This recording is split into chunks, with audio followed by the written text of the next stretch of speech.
வணக்கம். ஷீரடி சாய்பாபா சன்ஸ்தான் சமூக வேண்டுகோளுக்கு இணங்க பல குடும்பங்கள் தங்கள் குடும்ப உறுப்பினரின் துயர மரணத்திற்கு பிறகு சன்ஸ்தான் கண்பேடியில் கண் தானம் என்ற விலைமதிப்பற்ற பணியை செய்துள்ளனர். இந்த உன்னதமான முடிவு பார்வை இழப்பு மற்றும் பார்வை இழப்பு ஆகியவற்றால் பாதிக்கப்பட்ட பல ஏழை நோயாளிகளின் வாழ்க்கையில் புதிய நம்பிக்கையின் ஒளியை உருவாக்கியுள்ளது. சன்ஸ்தான் ஸ்ரீ சாய்நாத் மருத்துவமனையில் கடந்த காலங்களில் பல கண் மாற்று அறுவை சிகிச்சைகள் வெற்றிகரமாக செய்யப்பட்டுள்ளன. இதன் மூலம் பல நோயாளிகள் தங்கள் பார்வையை மீண்டும் பெற்றுள்ளனர். கண்பேடி நவீன மருத்துவ வசதிகள் மற்றும் நிபுணத்துவம் வாய்ந்த மருத்துவர்களின் வழிகாட்டுதலின் கீழ் இந்த பணி அறிவியல் ரீதியாக செயல்படுத்தப்படுகிறது. இது தொடர்பாக மருத்துவமனையின் மருத்துவ கண்காணிப்பாளர் டாக்டர் மைதிலி பிதாம்பேரே கூறுகையில், கண் தானம் என்பது வெறும் மருத்துவ முறை மட்டுமல்ல, அது வேறொருவரின் வாழ்க்கையில் ஒளியை கொண்டு வரும் மிகவும் புனிதமான செயலாகும். இந்த நிறுவனத்தில் செய்யப்படும் கண் மாற்று அறுவை சிகிச்சை கடந்த காலங்களில் வெற்றிகரமாக நடந்துள்ளன. மேலும் எதிர்காலத்திலும் தகுதியான நோயாளிகளுக்கு சிறந்த மருத்துவ சேவையை வழங்க நாங்கள் உறுதி பூண்டுள்ளோம் என்று கண் மாற்று நிபுணர் டாக்டர் சௌதாமினி நிகுடே கூறினார். சரியான நேரத்தில் பெறப்பட்ட கண் தானம் மற்றும் மருத்துவ அளவுகோலின்படி செயல்படும் மாற்று அறுவை சிகிச்சை நோயாளிகளுக்கு பார்வையை மீட்டெடுக்க உதவும்.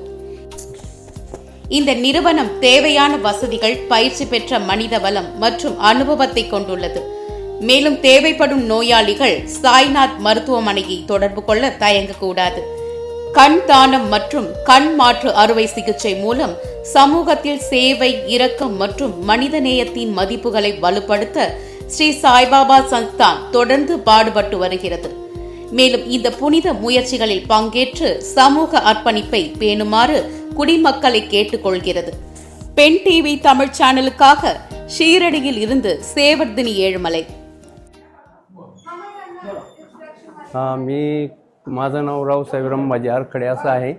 मी येवला तालुक्यातली तळवाडी या गावचा रहिवासी असून मला 2024मध्ये डोळ्याचा आजार उद्भवला आणि मी पूर्वी मोतीबिंदूचं ऑपरेशन केलेलं होतं, पण ते सक्सेस झालं किंवा नाही झालं ते काही लक्षात आलं नाही. पण मग माझ्या डोळ्यात मला खूप त्रास व्हायला लागला.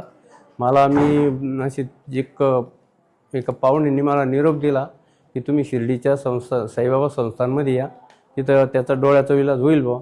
म्हणून मी या दवाखान्यात आलो आणि तर मॅडमनी चेक केल्यानंतर त्यांनी सांगितलं की बाबा तुमच्या डोळ्याचं ऑपरेशन बुबुळ अल्टर करावं लागेल. मग त्यांनी मला ॲडमिट करून घेतलं आणि बुबुळ उपलब्ध झाल्यानंतर 27 मे रोजी माझं डोळ्याचं ऑपरेशन त्यांनी केलं, बुबुळ अल्टर केलं. आणि मला पूर्वी त्या डोळ्याने दिसत नव्हतं, पण बुबुळ अल्टर केल्यामुळे आता चांगल्या प्रकारे दिसायला लागलं. आणि त्याबद्दल मी संस्थान 200 रूममधील संस्थांचे जे कर्मचारी डोळा नेत्र चिकित्सालयातील त्या सर्व डॉक्टरांचे मी आभार मानतो. नमस्कार, मी डॉक्टर मैथिली यशोधन पितांबरे, वैद्यकीय अधीक्षिका, श्री साईनाथ रुग्णालय शिर्डी. साईबाबा संस्थांमार्फत मार्च 2025मध्ये श्री साईनाथ नेत्रपेढीची स्थापना झाली. जगभरात अनेक अंध लोक हे या व्याधीने त्रस्त आहेत. याकरता साईबाबा संस्थांमार्फत या नेत्रपेढीची स्थापना करून अंधांच्या जीवनात एक उजेड टाकण्यासाठी नेत्रपेढीचे काम अखंड कार्यरत आहे. आज अखेर 27 व्यक्तींनी नेत्रदान केलेले असून एकूण 32 रुग्णांवरती यशस्वी अशा corneal transplant surgeries Shri Sainath रुग्णालयात या नेत्रपेढीमार्फत झालेल्या आहेत.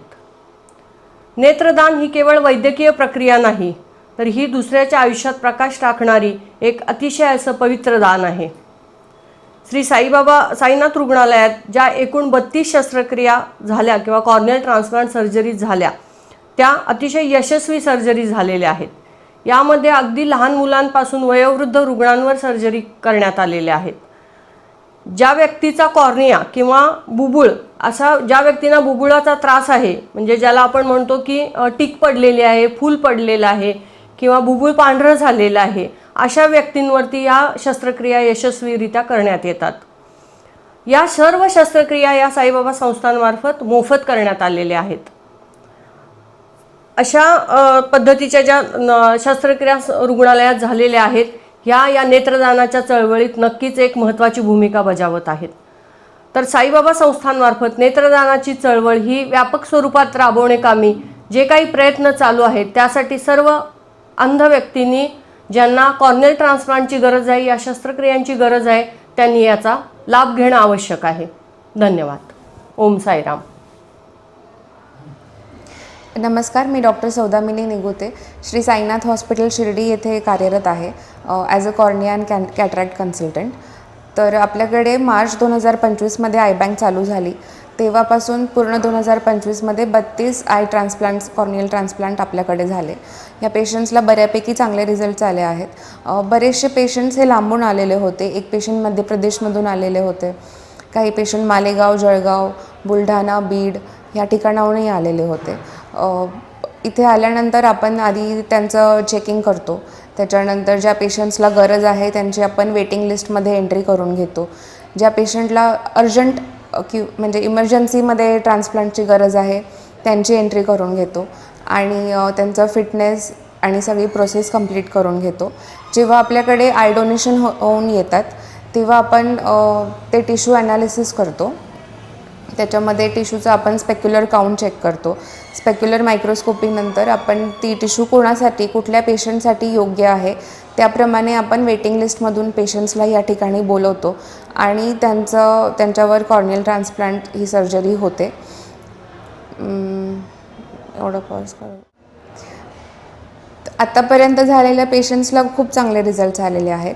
पण इथून पुढच्यासाठी माझं लोकांना आवाहन आहे की ज्यांच्या घरी जर कोणाचा मृत्यू झाला आपल्या जवळच्या व्यक्तीचा आणि तुमची नेत्रदान करण्याची जर इच्छा असेल तर लवकरात लवकर जर तुम्ही आपल्या हॉस्पिटलला संपर्क केला किंवा आपल्या आय बँकेमध्ये संपर्क केला 6 तासाच्या आत आपण कलेक्शन करू शकतो आणि जेवढं लवकर होईल तेवढं चांगले रिझल्ट्स पुढच्या पेशंट्सला येतात.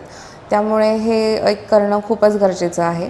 त्याचप्रमाणे ज्या पेशंट्सला बुबुळाला टीक आहे किंवा बुबुळाला जखम झालेली आहे, कॉर्नियल अल्सर झालेला आहे, बऱ्याच वर्षांपूर्वी डोळ्याला जखम भरली पण आता बुबुळ पांढरं झालेलं आहे, अशा पेशंट्सनीसुद्धा आपल्या हॉस्पिटलला इथे OPDमध्ये संपर्क साधावा.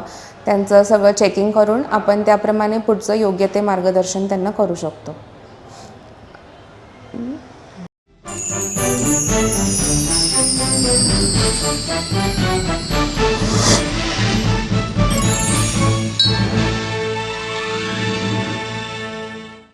பென் டிவி நேயர்களுக்கு வணக்கம். சப்ஸ்கிரைப் பண்ணாதவங்க சப்ஸ்கிரைப் பண்ணுங்கள். சப்ஸ்கிரைப் பண்ண பிறகு பெல் ஐக்கான் பட்டனை வந்து கிளிக் பண்ணுங்கள். அதில் வந்து ஆல் நோட்டிஃபிகேஷன் ஒரு ஆப்ஷன் இருக்கும், அதை கிளிக் பண்ணிங்கன்னா உங்களுக்கு இந்த வீடியோ அப்லோட் பண்ணுறது கரெக்டாக அந்த மெசேஜ் உங்களுக்கு வந்து சேரும்.